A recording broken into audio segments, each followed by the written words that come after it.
What's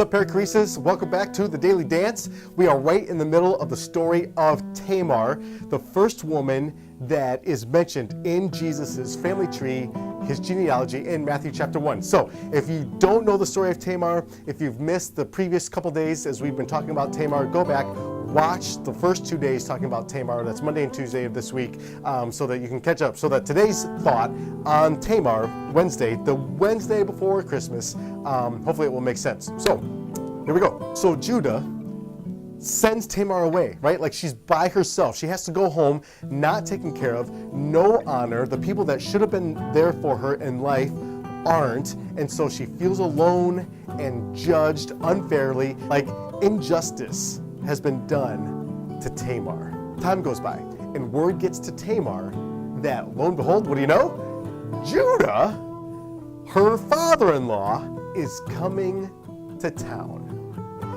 And now Tamar comes up with a plan to try and get a little even for injustice to be brought to justice. So she comes up with the plan, and this is how the scriptures explain what happens next. Tamar decides to dress up. Okay, now this is important. To dress up and pretend to be a temple prostitute. Okay, now this is important.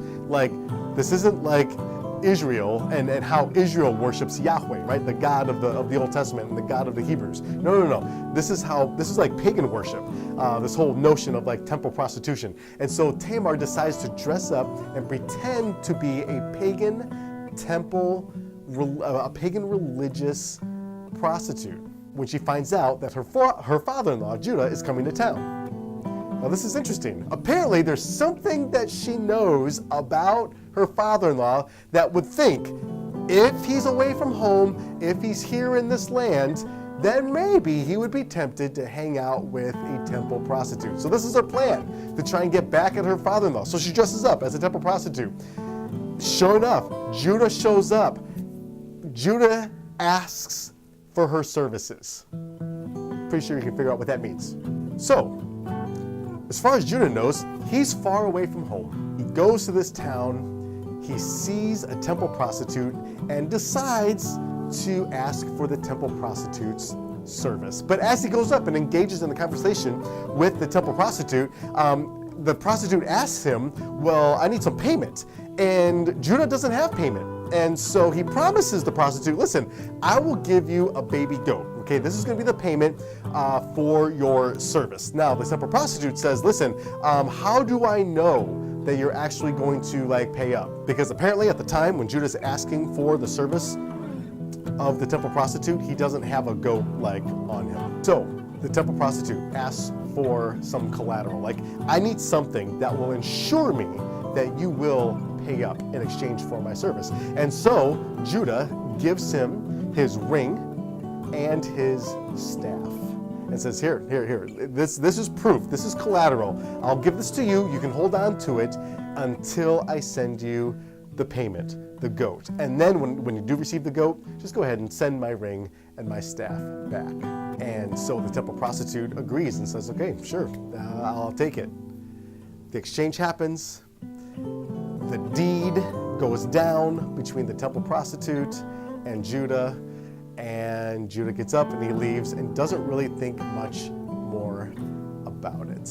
Judah goes home. Judah keeps his word, goes to one of his servants, said, listen, you got to go to this town, give the town prostitute this goat. Don't ask any questions, just I owe her. So just know that. So the servant says, okay, cool. Because that's what they did apparently. And so the servant goes, he takes a goat, goes back to the town, looks all over for the prostitute and can't find her. So the servant goes to like the leaders of the town and is like, hey, where's your prostitute at? I'm here on behalf of my master who apparently owes her a goat. Here it is. And so I'm looking for her so I can, pay her what is owed to her. And the people of the town, like the leaders of the town, they like trip. They're like, wait. we don't have a prostitute in our town. And the servant's like, yeah, you do, because my master was here and hung out with her, and apparently he owes her this goat, and he sent me to pay back, right? Because he's a man of his word. He said he would pay her a goat, and here I am to pay her the goat. And the leaders of the city said, no, I'm telling you, we do not have a town prostitute. And so there's some confusion. So the servant leaves. He goes back to Judah and says, listen, I went to go pay the goat, and I looked for her, but the people said, they don't have a prostitute. And so now there's like, the plot thickens. Judah had no idea that the person who he thought was a temple prostitute, he has no idea that it was actually Tamar, his daughter-in-law. So Tamar has this experience and just kind of puts it on the shelf for some time to go by. And again, talk about drama. Like, I know Christmas is coming. It's going to be here like in less than a week. And you're thinking, man, my family is full of drama. I totally get it. So is mine. But like, wow, talk about drama, like family drama, and talk about a mess of family drama.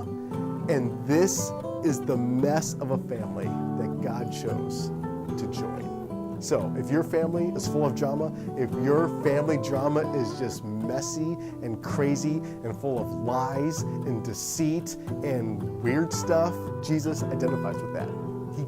He understands what that's like. And that's what's amazing about our God, because our God says, listen, I don't want to just leave you out there with this mess of a family with all of this drama. I would love to come along and walk this experience with you. God chooses to enter our mess. So stay tuned for tomorrow as we continue and kind of finish the story of Tamar, this first woman in Jesus' family history.